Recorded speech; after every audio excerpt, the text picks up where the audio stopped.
Good morning and welcome to the Unitarian Universalist Fellowship of Midlands online worship service. I am Monica Hughes, Worship Associate for this morning's service. If you haven't already, please type into the chat box who you are and who you have brought with you today. Unitarian Universalism is a welcoming, inclusive religion. It encourages us to keep an open heart and mind because of our own experience, conscience, and reason are the final authorities in religion. It affirms the inherent worth and dignity of every person and that we are all connected to each other in the earth. If you are visiting us today, a special welcome to you. We appreciate you spending some of your Sunday morning with us.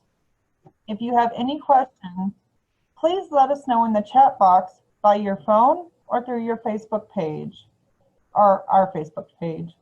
If you've been attending for some time and have come to feel that this is your spiritual home and are considering becoming a member of the fellowship, please contact our minister, Eric Severson, or a member of the welcome team, or let us know your interest in the chat box. If you have a chalice or a candle at home and would like to join in our chalice lighting remotely, now would be a good time to get that ready. We will be including joys and sorrows this morning as we normally do during the service. You will want to find the participant icon and raise your hand for that. And now we will move on to the announcements. You will see them on your screen.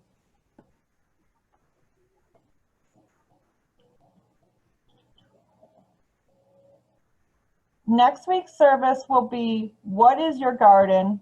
To most people, a garden is part of their yard or landscape that has been planted and tended. But a garden can exist in our minds and hearts, a place where our memories and recollection of locations we have visited have made a sanctuary that connect us to nature. And it is led by our UUFO member, Mary Johnson. Please watch your email for more announcements in our Candle Flame newsletter on Saturdays. Email office@uufom.org to subscribe, or if you have an item to submit, new submissions will be accepted starting in September.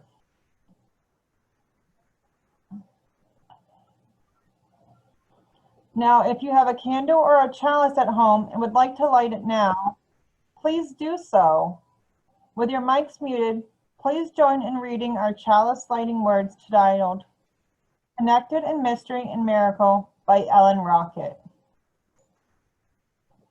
May we be reminded here of our highest aspirations and inspired to bring our gifts of love and service to the altar of humanity.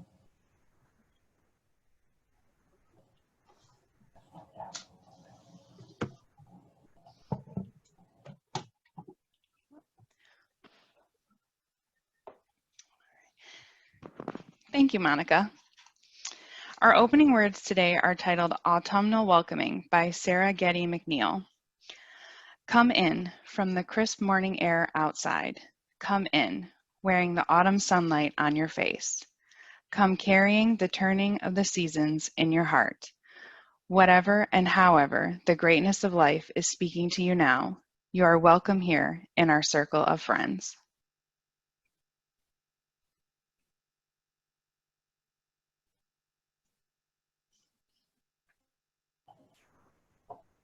With your mics muted, please join the Orange County Unitarian Universalist Choir in singing our opening hymn, Spirit of Life, by Carolyn McDade.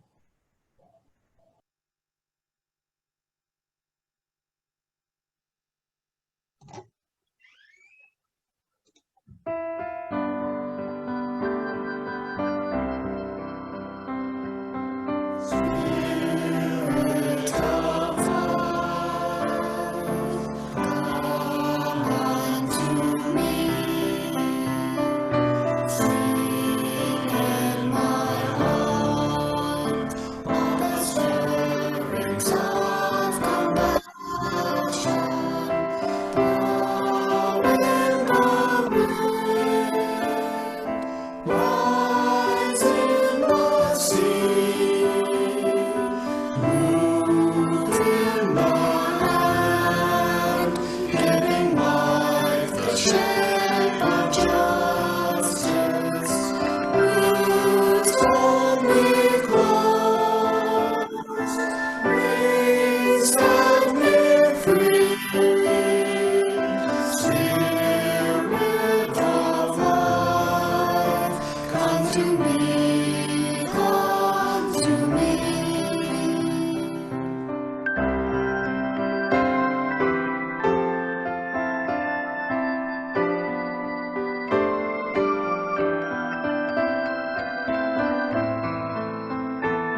That was beautiful.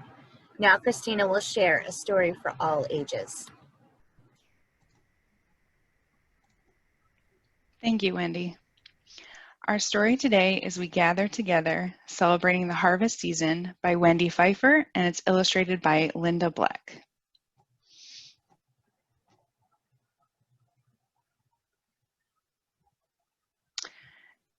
During early autumn in the northern part of the earth, chipmunks pack their cheeks full of seeds to store in underground burrows.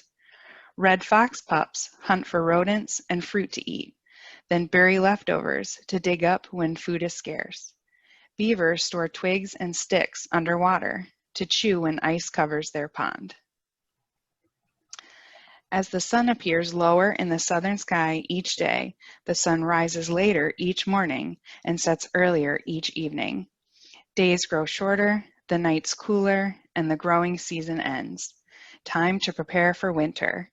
Black bears gobble honey, grubs, fruits, and roots, building layers of fat for the cold days ahead.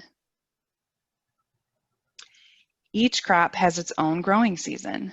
Most seedlings sprout with the cool spring rain and thrive under the warm summer sun. Sunshine helps a plant's leaves make the food that is necessary for a plant to grow. When autumn arrives, days are cooler. Plants can no longer make the food they need, and the growing season ends. Time to gather the crops. Fruits and vegetables that ripen by autumn must be harvested before winter's freezing weather destroys them. Each autumn in many lands, men, women, and children worked all day and even at night under the light of the bright harvest moon. They cut rice, threshed wheat, and gathered bundles of barley. A good harvest meant plenty of food to eat in the fall and more to store for days when food was scarce. It's time to rejoice and have fun after hard work, back-breaking work. Over the centuries, people celebrated plentiful harvests and passed down traditions at different times, in different places, and in different ways. All over the world, harvest celebrations from the past are still being carried on today. Bountiful harvests have been celebrated since the earliest times. People all over the world still celebrate a fruitful year of farming with fun, feasts, and festivals. They enjoy corn, rice, yams, apples, pumpkins, cranberries, and other fruits and vegetables of the harvest season. Autumn, with its brilliant colors and delicious gifts of nature, offers friends and families a time to gather together and give thanks for all their blessings. I invite you now to center yourselves and enter into a time of reflection, meditation, or prayer. Today's meditation is by Eric Williams. Let us bless the earth and all that is steady and firm. Let us bless the sky and all that is open and filled with light. Let us bless their union, holy and without ceasing. Let us bless their children, the bounty of field and forest, stones, plants, animals, and all living things. May the gifts of the earth and sky strengthen, refresh, nourish, and heal the peoples of the earth. Blessed be. Monica Hughes will share our reading for today.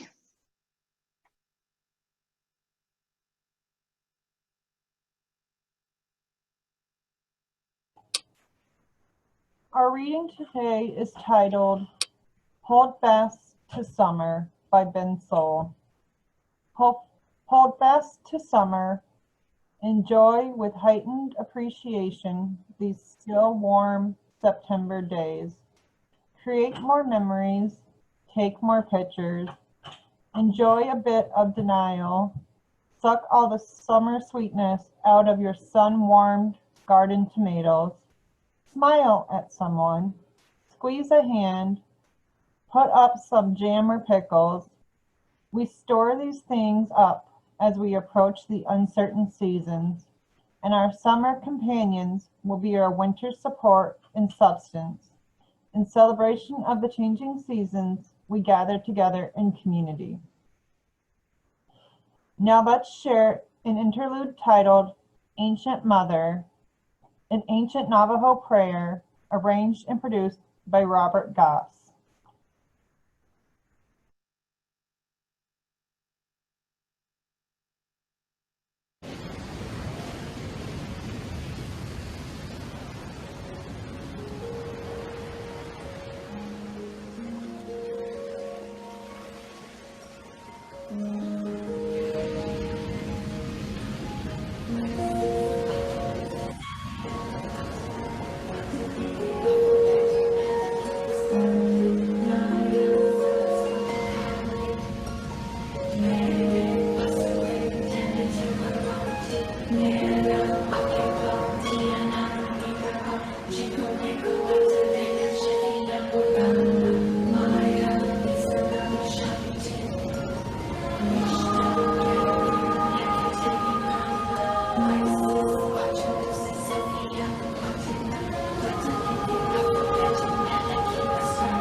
Let's move on to the message. Okay, on August 1st, pagans celebrated the first of the 3 harvest Sabbaths. The first of 3 is Lughnasadh, then Mabon in September, and Samhain in October. For many pagans who want to celebrate the early August Sabbath, it is often challenging to find the uniqueness of this holiday. Lughnasadh happens at the very start of the harvest season, marking the point where the first fruit of the land has at last reached maturity. There is more harvest to come, and right now, the joy is knowing that more harvest will come. I would like CUPS member and former CUPS leader, Scott Hughes, to share some words that he's prepared today. All right. So for my family and I, the harvest season is all about the fruits, the vegetables, and the herbs. Our garden's first harvest began sometime back in mid-July when we first began collecting peas and summer squash. However, we began harvesting wild edibles much sooner than that. Only a short time into May, we harvested dandelions, leaves for salad, roasted roots for a tea that sort of tastes like coffee, and we collected a bazillion flowers for dandelion mead. Throughout the early harvest season, I also found myself snacking on purslane and lamb's quarter while weeding the gardens that would soon produce our domesticated varieties of food. This year was our raspberries' first real harvest season, and they exploded with hundreds of berries. My stomach was very happy about that. This harvest season, I tried a few new types of edibles I had not tried before. I ate some sulfur cosmos, the only truly edible cosmos, and it tasted horrible. I ate plenty of flowers throughout the harvest season, pansies, red clover, and my favorite, nasturtium.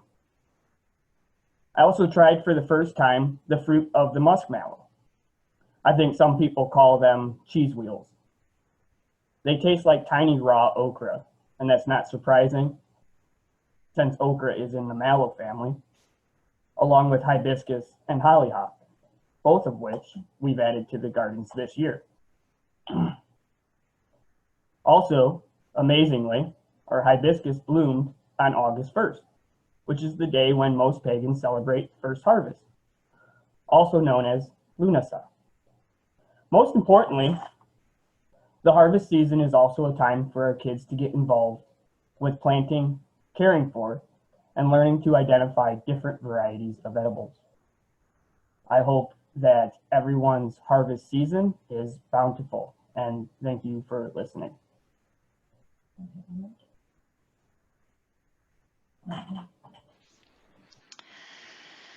So I tend to struggle with this time of year in Lunasa, the first out of the harvest Sabbats. I associate harvest with autumn and falling leaves, cold air, Thanksgiving, and pumpkin spice flavored everything. I also struggle because I do not garden and I do not have a vegetable garden. However, what does resonate with me is the idea and the joy of knowing that the harvest will come. People tend to use the phrase, "you reap what you sow," in a negative context, or at least that is how I became familiar with the phrase. But it is during this time of the year that I start to reflect on what I have done since January, where I thought I would be, and where I am. This applies to all aspects of my life. In the beginning of the year, where did I think I would be with my career, my home, my friends and family, and with my spiritual path? So much of what has happened this year has been outside of my control. I could not have predicted in January that my life would be the way that it is now, that all of our lives would be the way that it is now. Some things did progress as I thought they would, taking on new projects at work, buying my first home, and continuing down my spiritual path. But so much looks different as well. Working from home 24/7, not leaving home unless it's for essentials, and not seeing friends and family for months on end. And here I thought before all this happened, I was spending way too much time on my computer. But more than any other year, I feel that I can already see the fruits of my labor. I can reflect on my choices and actions during these difficult times and be satisfied with my decisions. Sometimes it's easier to slip into negative self-talk where I think I could be doing more or reacting better to the current situation, but I try to give myself a break and realize that I am doing the best that I can. And I think that we're all doing the best that we can. I worked hard and saved up enough to buy my first home. During these difficult times, I have been able to keep my job so far. I live with my best friend, who I consider my platonic life partner, who has been able to keep me sane and grounded during these times of being stuck at home all the time. During this time of year is when I reflect on what the universe has given me so far, and I look ahead to what I want to change before the year is up. meaning what accomplishments can I harvest and enjoy now or revel in, and what needs more ripening. For instance, I can be proud of how I have been handling my mental health over the past few months. I have been taking breaks or mental health days when I need it. I've been working on making a routine now that I'm home all the time and just trying to be nicer to myself. For the coming months, I would like to continue all this, but also focus more on my spiritual path and starting some daily rituals to feel more grounded. I would like to be better about keeping in touch with my friends in whatever capacity that may be, texting, Zoom gatherings, or old-fashioned phone calls. Maybe even a letter in the mail. All is to say that whether you are actually beginning to harvest fruits and vegetables this time of year, now is also the time to look back on all that you have accomplished this year and what has been fruitful for you, and to also think ahead to the remaining time of this year and what needs to ripen and what yet needs to be planted. There is more harvest to come, and right now, the joy is knowing that more harvest will come. Thank you. We affirm the works of this fellowship and its mission through our financial contributions. We continue to rely on you paying your pledges and providing what you would otherwise drop in the collection plate. While our in-person activities may be suspended, our staff continue working hard to provide the services we need. They and the bills still need to be paid. Please give as generously as you can, and may what you give bring you joy. Please take this time to write a check if you wish and mail it to the fellowship at 6220 Jefferson Avenue, Midland, Michigan 48640. To donate online, please stay after the service for instructions. Another option is to set up bank auto pay, which can be arranged by asking our treasurer, Vicki, for the UUFOM checking account number, and then having your bank set up a regular payment from your account. Thank you for your generosity. Now let's share in this opportunity interlude titled Prelude, Opus 28, number 15.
That was lovely. Now with your mics muted, please join Sarah in singing our closing hymn, Return Again by Rev. Shlomo Carlbeck.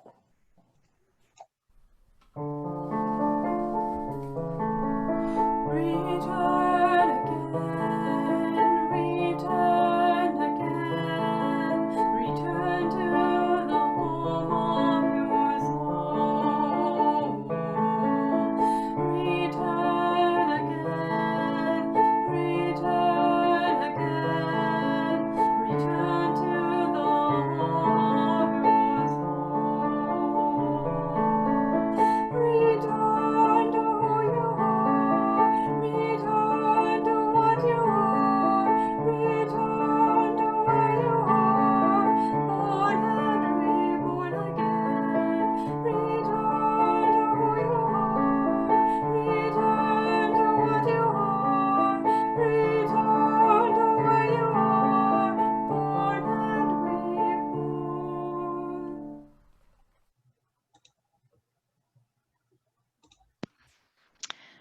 Thank you, Sarah. Our closing words today are by Andrew Polka.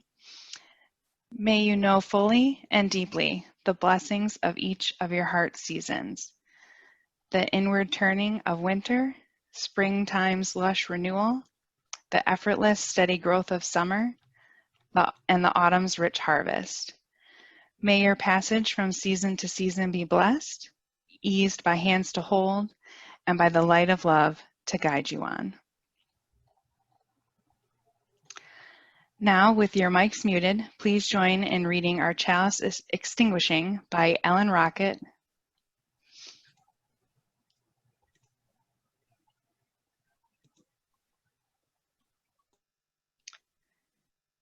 May we know once again that we are not isolated beings, but connected in mystery and miracle to the universe, to this community, and to each other.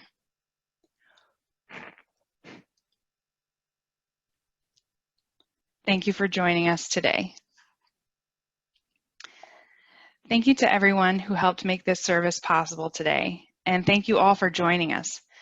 If you can stay to chat, that would be great, but if you need to go, we understand.